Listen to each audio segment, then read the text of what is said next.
दोस्तों, इस video circuit में आपका स्वागत।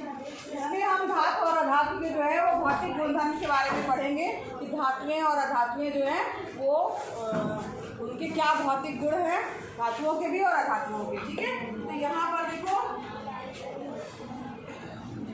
धातु में क्या विशेषताएं हैं, अधातुओं में क्या विशेषताएं हैं, उनमें क्या अंतर है। तो एक एक करके दोनों धातुओं और अधातुओं के भौतिक गुणों पर चर्चा करेंगे। यानी केवल भौतिक गुणों की अभी बात कर रहे हैं, रासायनिक गुणों की बात हम नहीं कर रहे हैं। तो धातुओं के बारे में हम सबसे पहले चर्चा करेंगे। तो जो धातुएं होती हैं उसके भौतिक गुण जो होते हैं उसमें सबसे पहला होता है आघात वर्धीय। आघात वर्ध का मतलब क्या होता है कि उसको पीट पीट के जो है इतना ज़्यादा पतला किया जा सकता है कि उससे जो है पतली सी चद्दर बन जाए। ठीक है, तो ऐसी कौन सी धातु है, आप लोग कोई गेस कर सकते हैं कौन सी धातु है ऐसी? लोहा, एल्यूमिनियम। एल्यूमिनियम जैसे कि हम एल्यूमिनियम फाइल के रूप में उसकी एक परत का पतली सी परत से खाना वगैरह लपेटने के लिए करते हैं ना एल्यूमिनियम फाइल। और इसके अलावा कॉपर, तांबा वो तो कम है। जो देखो हाँ, सोने की पतली सी परत बनाई जाती है। कुछ लोग सोने के जो है दांत में भी जो है वो उसकी परत लगवाते हैं। चांदी का वर्क होता है, चांदी की एकदम बिल्कुल महीन सी कूट के जो है वो पीट का समझ लो इस तरह से पीटा जाता है, पतली सी महीन सी परत बन जाती है। चांदी का वर्क जो है मिठाइयों में लगता है। तो इस प्रकार से जो है ये धातुएँ जो होती हैं, सभी धातुएँ क्या होती हैं, वो क्या होती हैं, आघात वर्धी होती है। यानी उनको पीट करके जो है वो क्या किया जा सकता है, पतली चादर के रूप में बनाया जा सकता है। किसी को कोई ज़्यादा हो मतलब आराम से पतली चादर बन जाता है, कोई थोड़ा जो है उतना अच्छे से नहीं बनेगा, टूट जाएगा। तो सबसे ज़्यादा सोना और चांदी जो है ना, पीट कर पतली चादर के रूप में बनाए सोने को और चांदी को, जो सबसे ज़्यादा आघात वर्धित धातु हैं। ठीक है, तो इसका उपयोग किया जाता है। एल्युमिनियम फॉयल का भी प्रयोग करते हैं, खाद्य पदार्थों की पैकिंग के लिए हम जो है इसका प्रयोग करते हैं। ये हो गया हमारा पहला गुण जो था आपका आघात वर्धनीय था। ठीक है, तो यहाँ पर ये सबके घरों में देखा होगा, मम्मी लोग खाना जो है इसमें जाते हैं, ये लपेटते हैं। दूसरी है तन्यता।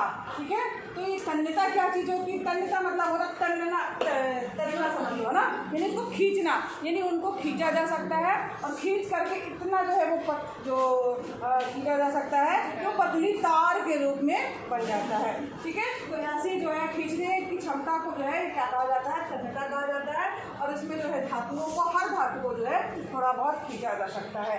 और इसी के सोना जो है उसके तार बनते हैं, चांदी जो है इसके भी जो है तार बनते हैं, कॉपर के तार देखे होंगे आपने, एल्यूमिनियम हल्की धातु होती है उसके भी तार आपने देखे होंगे।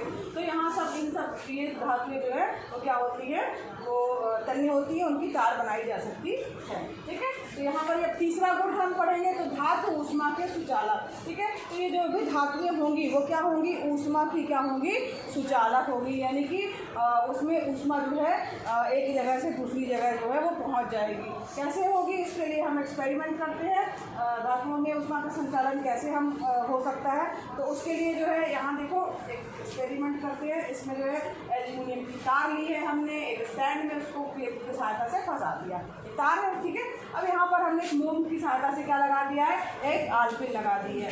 अब इस आलपिन इसका यहाँ पर साइड में एक बर्नर रखते हैं और उसे आग से गर्म करते हैं। देखो ये दूर है, हम गर्म यहाँ पे कर रहे हैं, ध्यान दीजिए, गर्म यहाँ पे कर रहे हैं तो यहाँ की चीज़ें खाली गर्म होनी चाहिए ना। लेकिन आप देखेंगे थोड़ी देर बाद वो मोम पिघल करके वो पेन जो है वो नीचे की ओर गिर गई। क्यों गिर गई, गर्म तो यहाँ होना चाहिए था, लेकिन गर्म यहाँ ना होकर के यहाँ उसकी गर्मी यहाँ तक हो गई, यहाँ तक पहुँच गई। तो यहाँ पर होता क्या है कि एल्यूमिनियम की तार के जो कण होते हैं उसमें जब आग एक जगह जाती है तो उसके कणों में हलचल होती है, उसमें जो है वो गर्म होते हैं और वो आयनित हो जाते हैं। और उसके बाद जो है वो दूसरी उनको भी जो है हलचल करते रहते हैं। तो जैसे यहाँ के कण है तो ये हलचल करते करते यहाँ से यहाँ तक पहुँच जाएंगे। ठीक है, ये इस तरीके से गर्म होते होते यहाँ तक पहुँच जाएंगे, एक सिरे से दूसरे सिरे तक पहुँच जाएंगे। जिसके कारण क्या होगा कि यहाँ वाला सिरा भी जो है वो गर्म हो जाएगा, यहाँ पे भी ऊष्मा का जो है वो संचालन हो जाएगा। तो इसके कारण ही वो पेन जो मुंह से लगी थी वो हो जाती है, गिर जाती है। फिर यहाँ पर दो ही ऐसी, एक मिनट, यहाँ पर जो है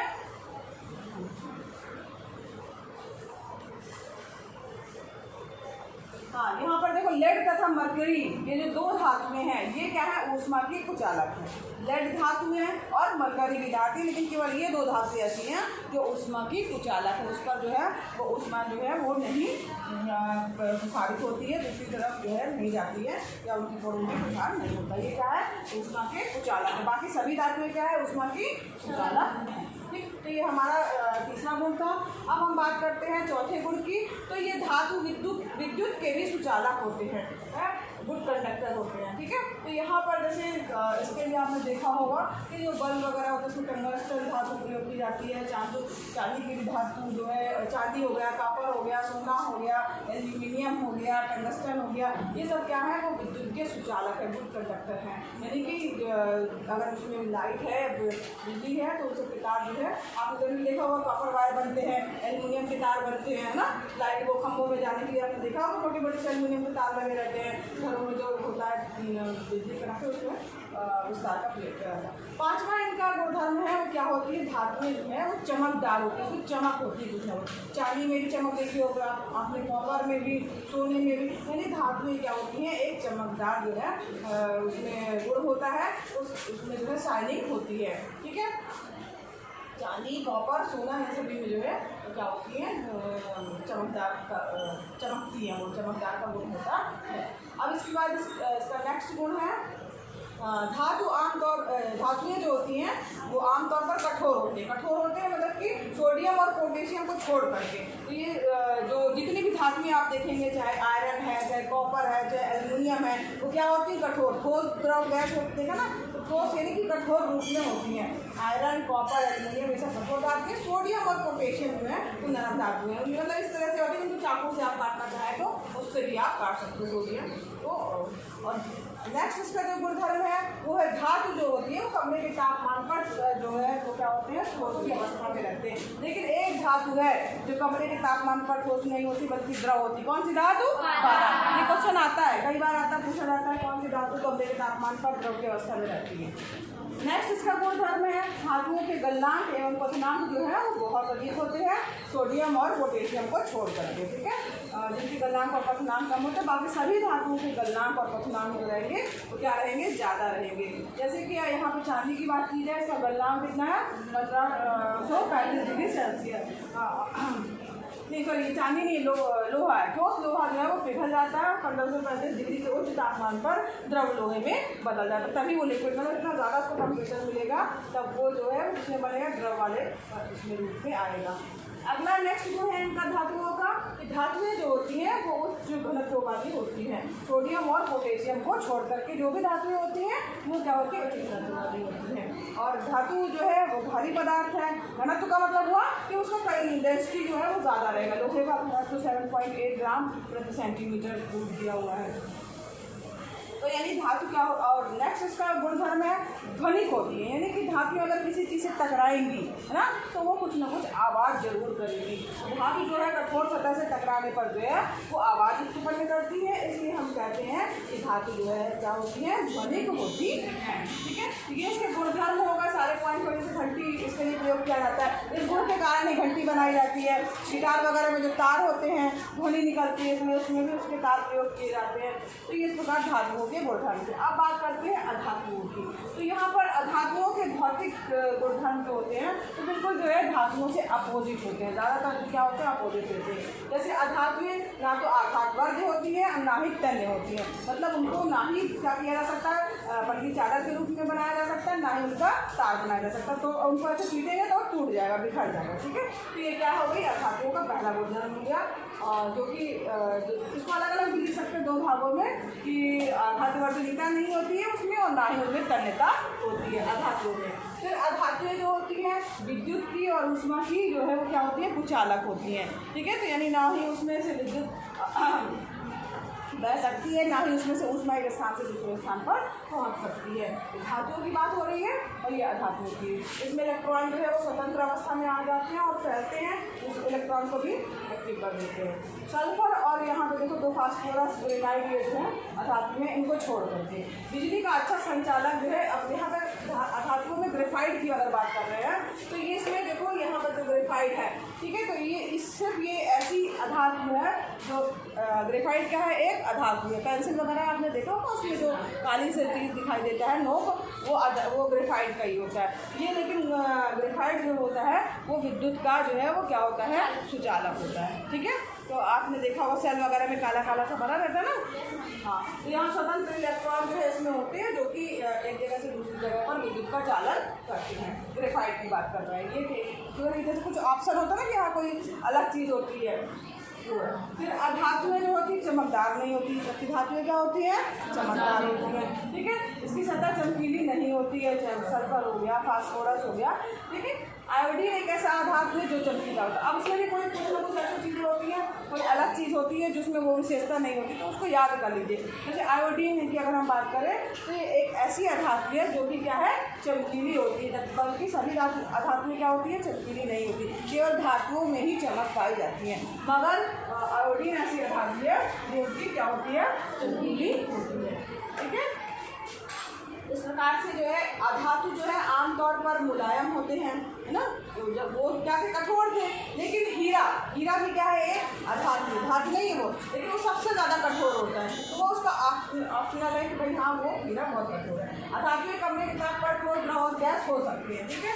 अधातुएं ठोस भी हो सकती है, द्रव भी हो सकती है और गैस भी हो सकती है। जैसे ठोस में कार्बन, सल्फर, फास्फोरस, द्रव की बात करें ब्रोमीन हो गया, गैस के रूप में हाइड्रोजन, ऑक्सीजन, नाइट्रोजन, क्लोरीन, ये सब जो है वो इस रूप में हो सकते हैं अधातुएं, ठीक है। तो यहाँ पर जो है इस नेक्स्ट इसका पॉइंट है कि जो अधातुएं हैं उनके कठिनांक और गलनांक क्या होंगे, कम होंगे, ठीक है, लेकिन केवल हीरे को छोड़ करके, ठीक, क्योंकि ये हीरा जो है सबसे कठोरतम अधातु है। अधातुओं का घनत्व की बात करें हम तो इनका घनत्व क्या होता है, कम होता है, यानी कि वे हल्के होते हैं, जबकि धातुएं क्या होती हैं, भारी होती हैं, उनका घनत्व ज़्यादा होता है, ठीक है। यहाँ पर जैसे कि सल्फर है उसका घनत्व 2 ग्राम प्रति सेंटीमीटर। अधातुएं जो होती है ध्वनित नहीं होती हैं, किसी वस्तु के साथ टकराने पर ध्वनि उत्पन्न नहीं करती। जो बस धातुओं में गुण था उसी का अपोजिट ही क्या है, वो अधातु है। तो अभी जो है धातु और अधातुओं के भौतिक गुणधर्म सब हमने पढ़ लिए 10 पॉइंट से। इसका क्वेश्चन ऐसे भी आ सकता है, धातुओं के बारे में या कुछ पर्टिकुलर गुण के बारे में लिख के आ सकता है, नहीं तो सबसे बड़ा क्वेश्चन बनता है धातु और अधातु में अंतर लिखिए, ठीक है। सबको समझ में आ रहा है। तो जो ये इंपॉर्टेंट क्वेश्चन है अच्छे से इसको कॉपी में नोट कर लीजिएगा। अक्सर एग्जाम में पूछा जाता है, अलग अलग भी पूछा जा सकता है, धातुओं की विशेषताएं बताइए, अधातुओं की विशेषताएं बताइए, या कुछ पॉइंट दिया जा सकता है कि घनत्व और इसमें तुलना कीजिए। कई जो हमने तन्यता, आघात वर्धनीयता, घनत्व, सुचालकता, ऊष्मा की चालकता, इसके बारे में पूछा जा सकता है। तो इस तरीके से प्रश्न आपके बन के आ सकते हैं। आपको कुल मिला के अंतर चाहे के रूप में चाहे लिख लीजिए, चाहे अलग अलग गुणधर्म के रूप में लिख दीजिए, जिस तरीके से हमने पढ़ा। समझ में आया सबको? कोई किसी को दिक्कत? तो कॉपी में आप ये नया चैप्टर स्टार्ट कर दीजिए। ये क्वेश्चन जो आज बताया गया है ये आपका होमवर्क है, इसको जाके आप नोट कर लीजिएगा।